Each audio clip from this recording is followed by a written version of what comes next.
اللہ من الشیطان الرجیم بسم اللہ الرحمن الرحیم قال اللہ تبارک و تعالی فی الکلام المجید والفرقان الحمید یا ایہا الذین آمنوا لا ترفعوا اصواتکم فوق صوت النبی قال اللہ تبارک و تعالی فی مقام الآخر اِنَّا أَرْسَلْنَاكَ شَاهِدًا وَمُبَشِّرًا وَنَذِيرًا لِتُؤْمِنُوا بِاللَّهِ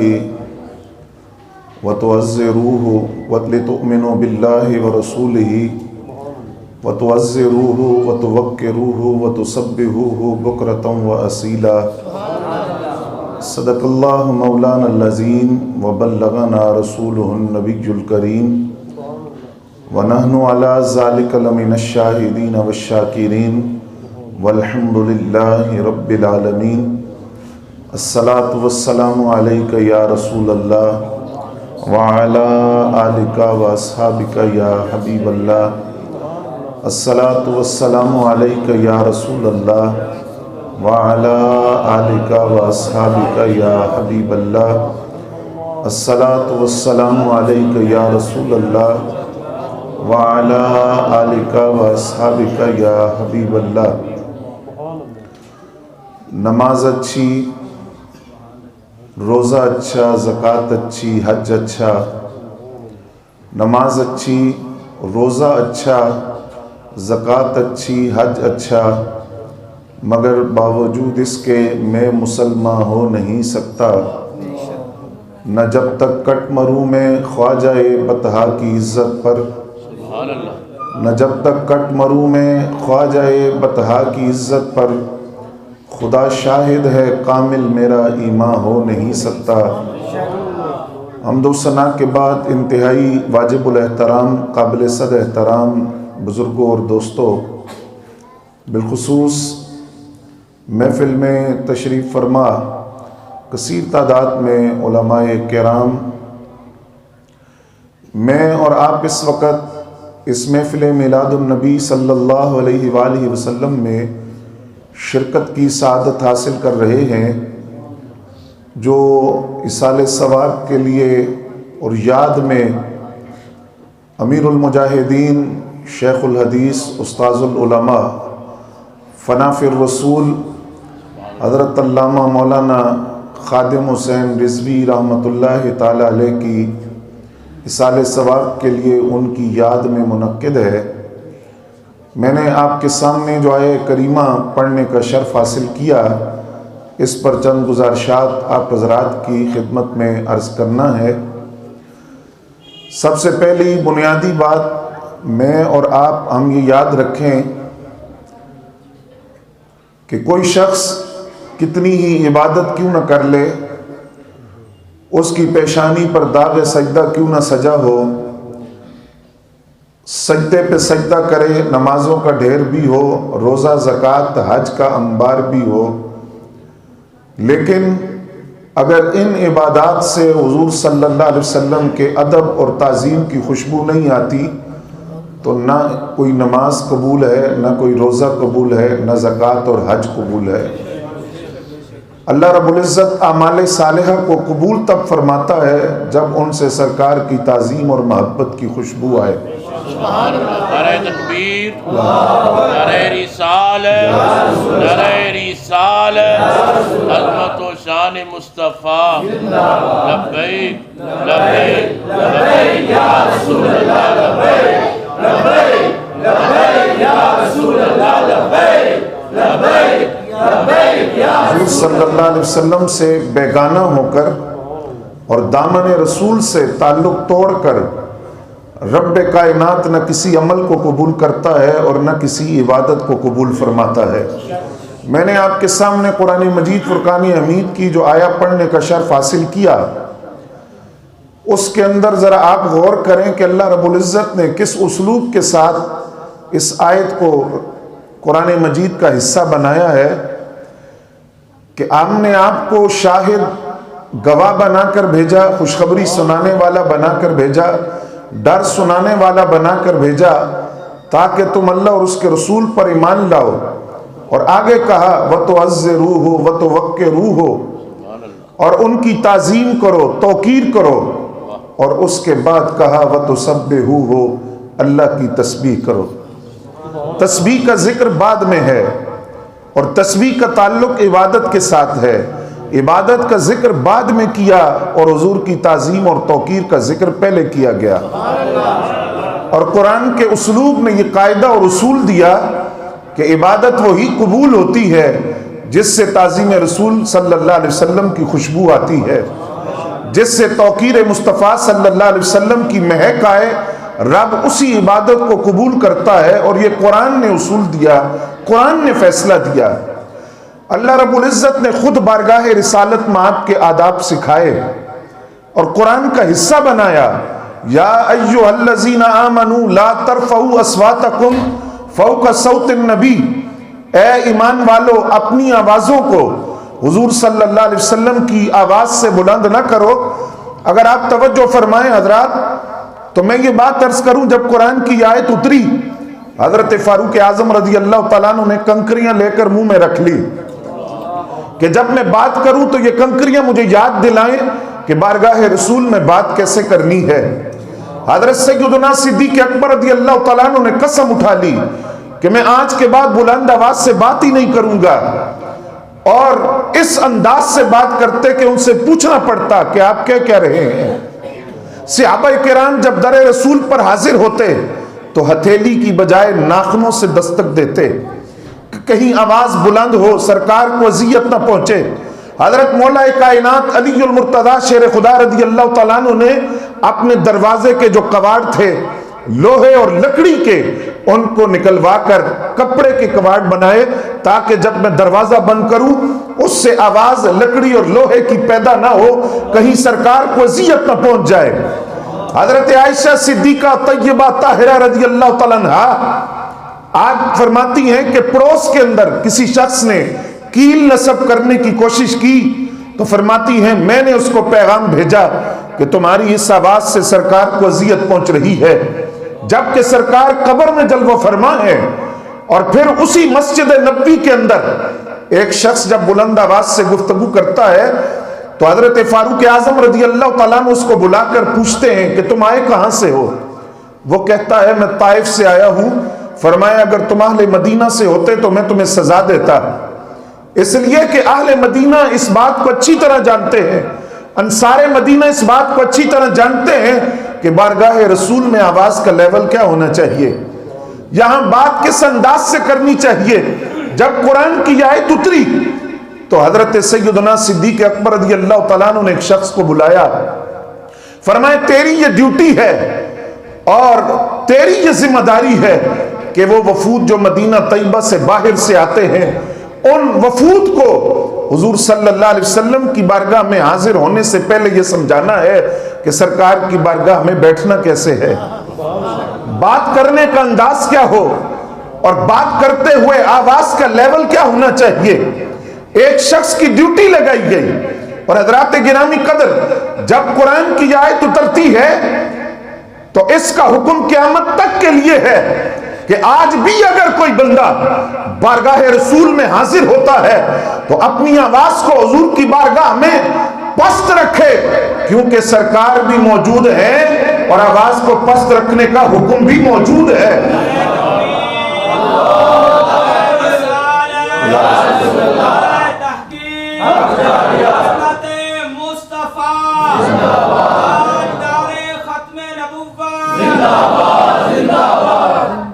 ہارون الرشید حضرت امام مالک رضی اللہ تعالیٰ عنہ کے ساتھ آیا بارگاہ رسول میں حاضری دینے کے لیے، اور وہاں سے یہ کہہ کر آیا کہ میں آپ کو ساتھ اس لیے لے جا رہا ہوں کہ میں بارگاہ رسول کا ادب نہیں جانتا، میں واقف نہیں ہوں، کوئی نازیبہ بات نہ کر بیٹھوں یا کوئی ایسی حرکت نہ کر بیٹھوں جو بارگاہ رسول کے شایان شان نہ ہو، تو آپ میرے ساتھ چلیں.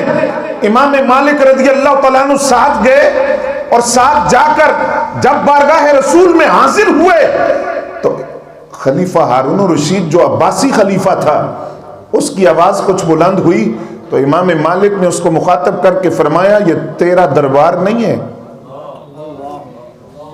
یہ کسی بادشاہ کا دربار نہیں ہے، یہ بادشاہوں کے بادشاہ کا دربار ہے، اور تو جانتا نہیں یہاں آواز کو پست رکھا جاتا ہے، یہاں آواز کو بلند نہیں کیا جاتا، کیونکہ یہاں آواز بلند ہوئی ساری زندگی کا نیکیوں کا سرمایہ عقارت ہو گیا۔ قرآن نے اصول دیا کہ اگر تعظیم نہیں ہے سرکار کی تو تمہارے سارے اعمال برباد ہو جائیں گے۔ اپنے اعمال پر فخر نہ کرنا، پہلے یہ دیکھ لینا کہ تمہارے اعمال سے حضور کی تعظیم اور ادب کی خوشبو بھی آتی ہے یا نہیں آتی، ورنہ لاکھ تبلیغ کر لو، لاکھ کلمہ کی تلقین کرو، لاکھ سفر کر لو، جب تک تمہاری تبلیغ سے اور تمہاری تلقین سے اور تمہاری کوششوں سے اور تمہارے اس سفر سے حضور کے محبت اور ادب کی خوشبو نہیں آئے گی، نہ تمہاری کوئی تبلیغ قبول ہے نہ تلقین قبول ہے۔ سب سے پہلے بارگاہ مصطفیٰ صلی اللہ علیہ وسلم کا ادب ہے، تو ہم تو اس معیار کو سمجھ نہیں سکتے کہ صحابہ کرام کے ادب کا معیار کیا تھا۔ قرآن کی آیت اترتی ہے کہ اپنی آوازوں کو پست رکھو، تو حضرت ثابت بن قیس گھر سے نکلنا چھوڑ دیتے ہیں، دروازہ بند کر دیتے ہیں گھر کا۔ جب سرکار نے محسوس کیا کافی دن گزر گئے، حضرت ثابت بن قیس آئے نہیں، تو صحابہ کرام سے فرمایا ذرا ثابت کا پتہ تو کرو۔ صحابہ کرام گئے، پوچھا حضرت ثابت بن قیس کو آپ بارگاہ رسول میں کیوں نہیں حاضر ہوتے؟ کہا میں ڈرتا ہوں۔ کس بات سے؟ کہا میری آواز قدرتی طور پر بلند ہے، فطرتی طور پر بلند ہے، جب میں بات کرتا ہوں تو نہ چاہتے ہوئے بھی میری آواز بلند ہو جاتی ہے، ڈر اس لیے رہا ہوں کہیں قرآن کی آیت میرے لیے تو نہیں اتری اور مجھ سے تو نہیں کہا گیا کہ تیرے اعمال برباد ہو گئے۔ اب ڈر کے مارے میں سرکار کی بارگاہ میں حاضر نہیں ہو رہا کہ کہیں میری آواز بلند ہو، میری ساری زندگی کی نیکیاں عقارت نہ ہو جائیں۔ جب سرکار کو پتہ چلا فرمایا ثابت کو بلاؤ میری بارگاہ میں۔ حضرت ثابت بن قیس حاضر ہوئے، سرکار نے فرمایا ثابت تو میرا غلام ہے، تو ادب بھی کرتا ہے، تعظیم بھی کرتا ہے، یہ آیت تیرے لیے نہیں اتری ہے، ہاں لیکن یہ جو تو نے ادب کیا ہے اس ادب کی وجہ سے میں اپنی بارگاہ سے 3 انعام ابھی تجھے عطا کرتا ہوں۔ نعرہ تکبیر،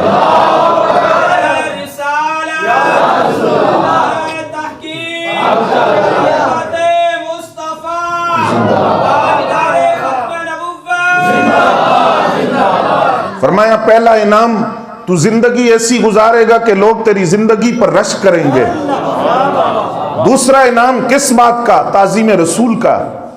فرمایا تو پکا جنتی ہے۔ تیسرا انعام فرمایا خدا تجھے شہادت کی موت عطا کرے گا۔ حضرت ثابت بن قیس رضی اللہ تعالیٰ عنہ فرماتے ہیں مال کی کمی نہیں تھی اور اولاد بھی تھی، گھر بھی تھا، بڑی قابل فخر زندگی گزاری، اور میرے جنتی ہونے کا عالم یہ تھا کہ مدینہ طیبہ کی جس گلی میں قدم رکھتا لوگ اشارہ کر کے کہتے تھے جنتی وہ جا رہا ہے، وہ جس کو سرکار نے جنتی کہا ہے وہ ثابت بن قیس وہ جا رہا ہے۔ فرماتے ہیں پھر شہادت کی موت کا یقین تھا، تو پھر جب سیدنا صدیق اکبر رضی اللہ تعالیٰ عنہ کے دور خلافت میں تحفظ عقیدہ ختم نبوت کے لیے جنگ یمامہ کا لشکر بھیجا گیا، اس میں حضرت ثابت بن قیس شامل تھے، اور صرف شامل ہی نہیں تھے بلکہ اس وقت جب پیش قدمی رک گئی تو صحابہ کرام کو مخاطب ہو کر فرمایا کہ ہم وہ طریقہ کیوں بھول گئے جو سرکار کی زندگی میں ظاہری حیات طیبہ میں جس جوش سے لڑتے تھے اس جوش سے لڑو، اور مسلمہ کذاب کو پچھلی صفوں میں دھکیل کر رہو، یہاں تک کہ جس کو وہ حدیقت الحیات کہتا تھا، جس کو اس نے زندگی کا باغ کہا تھا، ثابت بن قیس نے مسلمہ کذاب کے حدیقت الحیات کو حدیقت الموت بنا کر چھوڑا، اور منکرین ختم نبوت کی وہاں قبریں بنا کر چھوڑی، اور اسی جنگ یمامہ کے اندر حضور کی ختم نبوت پر پہرا دیتے ہوئے جام شہادت کو نوش کیا۔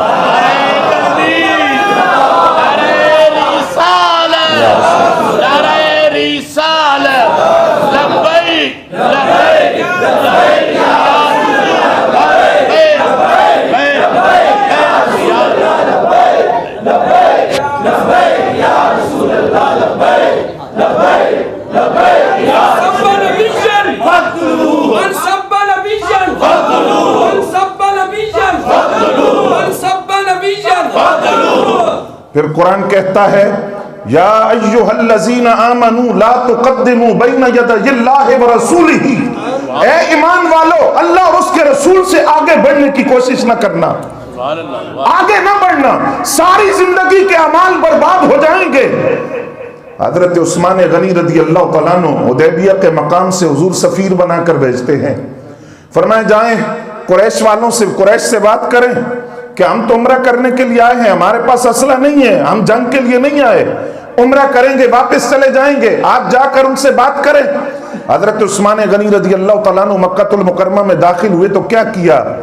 اپنے چہرے پر پہلے کپڑا لپیٹا، کپڑا لپیٹ کر داخل ہوئے تو قریش نے کہا عثمان نہ آپ کے نبی کو اجازت ہے نہ صحابہ کرام کو اجازت ہے، کعبۃ اللہ سامنے ہے، جائیں جا کر طواف بھی کریں، سجدے بھی کریں، صفا مروہ کی سعی بھی کریں، آپ کو اجازت ہے۔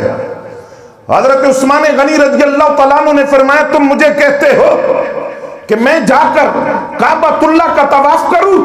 فرمایا رب کعبہ کی قسم عثمان تو اس وقت کعبے کی طرف دیکھے گا بھی نہیں۔ کیوں؟ کیا مدینہ طیبہ سے عمرہ کی نیت سے نہیں آئے؟ کیا صفا مروہ کی سعی کی تڑپ نہیں تھی؟ کعبۃ اللہ کی دیواروں کے نیچے سجدے کی تڑپ نہیں تھی؟ کیا عمرہ کے نیت سے نہیں آئے؟ اب ذرا حضرت عثمان غنی رضی اللہ تعالیٰ عنہ کا جواب سنیے اور ایمان کا معیار دیکھیے۔ آپ نے فرمایا رب کعبہ کی قسم آیا عمرہ کے لیے ہوں، لیکن اس وقت کعبۃ اللہ کی طرف طواف کرنا تو دور کی بات ہے، عثمان کعبے کو دیکھے گا بھی نہیں، اس لیے کہ جب تک کعبے کا کعبہ ساتھ میں ہو عثمان کعبے کی طرف نظر نہیں کرے گا۔ لبیک لبیک لبیک یا رسول اللہ، لبیک لبیک لبیک یا رسول اللہ، لبیک لبیک لبیک یا رسول اللہ، لبیک۔ حضرات گرامی قدر، حضرت عثمان غنی نے پیغام دیا کہ ہم تو کعبے کی عظمت کو سمجھے ہی ذات مصطفیٰ کے توسل سے ہیں، ہم تو کعبے کی فضیلت کو جانتے ہی حضور کی ذات کے توسل سے ہیں۔ اور تو میں یہ جملہ بھی وہاں بول دوں جو حضرت امام ربانی مجدد الفسانی حضرت شیخ احمد سرہندی رحمۃ اللہ علیہ نے لکھا، توجہ ہے نا آپ کی؟ یہ جملہ بہت سے لوگوں کو ہضم نہیں ہوتا، لیکن وہ کرے کیا کہ لکھا اس نے ہے جس کی رگوں میں فاروقی خون تھا۔ وہ فرماتے ہیں ہم تو رب کو رب اس لیے مانتے ہیں کہ وہ رب محمد ہے، سرکار نہ ہوتے تو رب کا تعارف کون کرواتا، عقیدہ توحید کون سمجھاتا؟ رب کی وحدانیت بھی تو توسل مصطفیٰ سے ملی، اور کیا رب نے نہیں فرمایا قل، حبیب آپ فرما دیجئے واللہ احد، وہ اللہ ایک ہے۔ تو حضرت عثمان غنی نے تعظیم رسول کا پیغام دیا، فرمایا ہم کعبۃ اللہ کا طواف کرنا تو دور کی بات ہے، ذات رسول کے بغیر کعبے کو دیکھتے بھی نہیں جب تک سرکار ساتھ نہ ہو۔ پھر قرآن کہتا ہے یا ایھا الذین آمنوا لا تقولوا رائنا، اے ایمان والو جب سرکار کی بارگاہ میں آؤ تو رائنا کا لفظ نہ بولو۔ کیا معنی تھا؟ معنی اس کا یہ تھا، صحابہ کرام حاضر ہوتے تو عرض کرتے رائنا یا رسول اللہ، اے اللہ کے رسول ہماری رعایت کیجئے، حضور کی توجہ حاصل کرنے کے لیے، کوئی بات عرض کرنے کے لیے۔ یہودیوں کو موقع ملا، انہوں نے رائنا کو زیر دے کر کھینچ کر رائنا کا لفظ بنایا جس کا معنی بنتا تھا ہمارا چرواہا۔ اب وہ آتے یہ لفظ بولتے، رب کائنات نے فرمایا صحابہ وہ لفظ ہی بولنا چھوڑ دو، اس لفظ کو اپنی زبان پر لاؤ ہی نہ، جس سے کسی کو موقع ملے وہ حضور کی ذات اقدس کی بے ادبی کی کوشش کرے، اس لفظ کو بولنا چھوڑ دو، رائنا کا لفظ بولو ہی نہ، تاکہ ان یہودیوں کو موقع نہ ملے۔ تو یا اللہ پھر کیا کہیں؟ فرمایا جب میرے نبی کی بارگاہ میں آؤ تو یوں کہو انظرنا یا رسول اللہ، اللہ کے رسول ہماری طرف نظر کرم فرمائیے، وہ لفظ ہی نہ بولو۔ اب میں یہاں آپ سے ایک بات پوچھنا چاہتا ہوں، آپ پڑھے لکھے حضرات بیٹھے ہیں، علماء کی موجودگی کا فائدہ اٹھاتے ہوئے، حضرت صدیق اکبر رضی اللہ تعالیٰ عنہ کا کیا رشتہ ہے سرکار سے؟ سسر ہے نا، سارے بولیں سسر ہے۔ حضرت فاروق اعظم رضی اللہ تعالیٰ عنہ بھی، حضرت مولا علی داماد ہیں، حضرت عثمان غنی بھی، حضرت امیر حمزہ حضور کے چچا ہیں، حضرت عباس بھی چچا ہیں، یہ رشتہ داریاں ہیں۔ میں چیلنج کرتا ہوں، آپ کہیں تاریخ میں دکھا دیں کہ حضرت صدیق اکبر رضی اللہ تعالیٰ عنہ نے حضور کو سسر کہہ کر بلایا ہو، داماد کہہ کر بلایا ہو، یا حضرت فاروق اعظم نے داماد کہہ کر بلایا ہو۔ ان کی صاحبزادی حضرت حفصہ بنت عمر رضی اللہ تعالیٰ عنہ حضور کے نکاح میں ہیں، ام المومنین ہیں۔ یا مولا علی نے سرکار کو سسر کہا ہو، یا حضرت عثمان غنی جن کے نکاح میں سرکار کی 2 صاحبزادیاں ہیں، یا انہوں نے سسر کہا ہو، یا قبول اسلام کے بعد کبھی حضرت عباس نے حضور کو بھتیجا کہا ہو، یا حضرت امیر حمزہ نے بھتیجا کہا ہو، یا حضرت صدیق اکبر کی تو دوستی بھی تھی نا، کبھی دوست یار کہہ کر بلایا ہو۔ نہ رشتہ داریاں تھی، تعلق تھے، کوئی سسر تھا تو کوئی داماد تھا، کوئی بھتیجا تھا، کوئی بیٹی تھی، بیٹا تھا۔ لیکن جب حضور کو مخاطب کیا تو ان رشتوں کے ذریعے نہیں، بلکہ جب بھی آئے تو صحابہ، چاہے وہ سسر ہیں، داماد ہیں، چچا ہیں، بھائی ہیں، بیٹے ہیں، یوں کہا فداک ابی و امی یا رسول اللہ، آپ پر ہمارے ماں باپ قربان ہو جائے، انصرنا یا رسول اللہ، اے اللہ کے رسول ہماری طرف نظر کرم فرمائے۔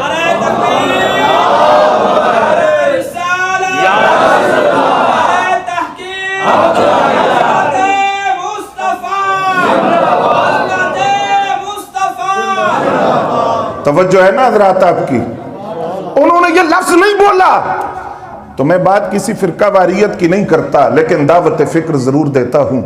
مولا علی کو حضور خود فرمائے انت اخی فی الدنیا والآخرہ، تو دنیا میں بھی میرا بھائی ہے، آخرت میں بھی میرا بھائی ہے، لیکن وہ ساری زندگی سرکار کو بھائی نہ کہیں۔ تو پھر آج کچھ لوگ کیسے اپنے منہ سے یہ بات کہتے ہیں کہ وہ ہمارے بڑے بھائی کی طرح ہے؟ اس لیے وہ بات جو بریلی کے تاجدار نے کہی، اب توجہ آپ کی میری طرف رہے تو آپ کو یہ شعر سمجھ آئے گا۔